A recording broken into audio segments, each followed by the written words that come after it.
Shalom, selamat pagi Bapak Ibu Saudara, salam sejahtera dan salam sehat selalu untuk kita semua. Berjumpa kembali dalam kesempatan yang berbahagia hari ini. Doa dan harapan saya kiranya damai sejahtera dari Allah Bapa di sorga, kasih dan anugerah dari Tuhan Yesus Kristus, serta sukacita oleh Roh Kudus melimpah dalam hidup kita semua. Amin. Bapak Ibu Saudara, sebelum kita membaca dan merenungkan firman Tuhan, mari kita berdoa terlebih dahulu, memohon pimpinan Tuhan. Kita berdoa. Bapa di sorga, di dalam nama Yesus, Tuhan dan Juru Selamat kami yang hidup, Allah yang sangat baik kepada kami, yang tidak pernah meninggalkan dan melupakan kami umat kepunyaan-Mu. Kami bersyukur dan berterima kasih kepadamu ya Tuhan, buat pagi hari ini di mana Tuhan oleh anugerah-Mu, kami masih diizinkan untuk menikmati kasih dan kebaikan Tuhan di tengah-tengah dunia ini, menikmati kesempatan untuk melakukan hal-hal yang mempermuliakan Tuhan, hal-hal yang berkenan kepada Tuhan. Dan di kesempatan ini Bapa, kami akan membaca dan merenungkan firman-Mu. Mari Tuhan Engkau menolong kami, supaya kami bisa mengerti apa yang menjadi isi hati Tuhan buat kami, melalui kebenaran firman-Mu pada pagi hari ini Tuhan. Dan biarlah dengan kekuatan dan pertolongan Roh Kudus, kami dimampukan untuk melakukan firman-Mu dalam kehidupan kami, dalam setiap aspek kehidupan kami.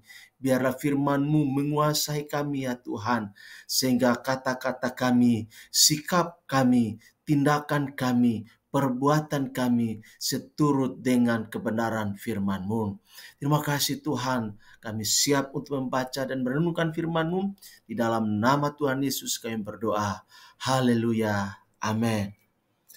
Bapak Ibu Saudara yang dikasihi oleh Tuhan Yesus Kristus, pembacaan firman Tuhan terambil dari kitab 2 Raja-Raja pasal 3 ayat yang ke-16. Demikian firman Tuhan. Beginilah firman Tuhan, biarlah di lembah ini dibuat parit-parit. Sekali lagi, beginilah firman Tuhan, biarlah di lembah ini dibuat parit-parit.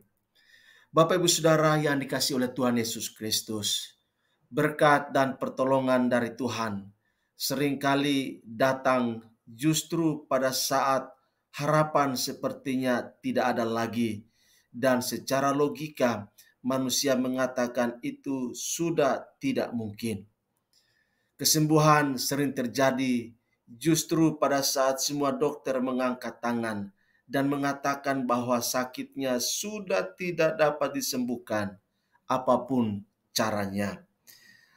Bapak Ibu Saudara, mujizat Tuhan inilah yang sering membuat orang terpesona akan kebesaran, akan keagungan, akan kuasa dan keajaiban Tuhan dalam kehidupan kita. Sudah pasti Bapak Ibu Saudara, jalan Tuhan selalu mengagumkan, jalan Tuhan selalu mengherankan bagi kita, jalan Tuhan selalu begitu ajaib bagi kita. Dia punya banyak cara untuk menolong kita umatnya. Dia tidak pernah terlambat dan dia juga tidak pernah terlalu cepat. Ia membuat segala sesuatu indah pada waktunya. Pengkhotbah 3 ayat 11. Tuhan berfirman, kamu tidak akan mendapat angin dan hujan, namun lembah ini akan penuh dengan air, sehingga kamu serta ternak sembelihan dan hewan pengangkut dapat minum. Dan itu pun adalah perkara ringan di mata Tuhan. Juga orang Moab akan diserahkannya ke dalam tanganmu. Bapak Ibu Saudara yang dikasihi oleh Tuhan Yesus Kristus, bangsa Israel mendapat berkat ganda yang tak terduga, yaitu air dan kemenangan atas musuh mereka, yaitu orang Moab. Pada saat tidak ada angin dan tidak ada hujan, melalui Nabi Elisa, Tuhan justru memerintahkan mereka untuk membuat parit-parit. Secara manusia hal itu tidak masuk akal. Secara manusia itu tidak rasional, tidak logis. Namun andai kata mereka tidak taat pada perintah Tuhan, yang disampaikan, yang diberitakan, yang diucapkan oleh hambanya Elisa, dan tidak menggali parit-parit, binasalah mereka. Mereka kalah di tangan bangsa Moab, dan semua ternaknya akan mati karena kehausan.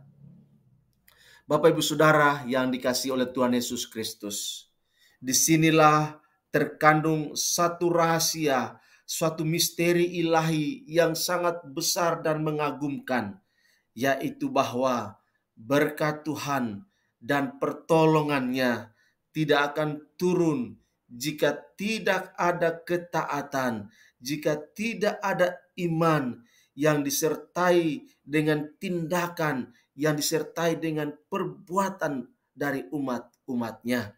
Sekalipun Tuhan berkata, aku akan memberkati engkau, tapi jika yang akan diberkati berpikir, tak mungkin aku mendapat berkat, dari mana berkat bisa datang?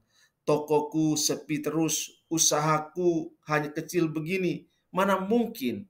Maka berkat Tuhan itu pun tak akan turun, sebab orang itu sendirilah yang menyumbat parit-paritnya, sehingga hujan tak tercurah. Bapak Ibu Saudara yang dikasihi oleh Tuhan Yesus Kristus, berkat dan pertolongan Tuhan datang secara ajaib. Tak perlu kita reka-reka, atau tak perlu kita harus masuk ke pikiran kita. Tak perlu kita pikirkan bagaimana caranya. Rahasianya, kuncinya adalah ketaatan, melakukan apa yang Tuhan janjikan, apa yang Tuhan perintahkan, apa yang Tuhan firmankan.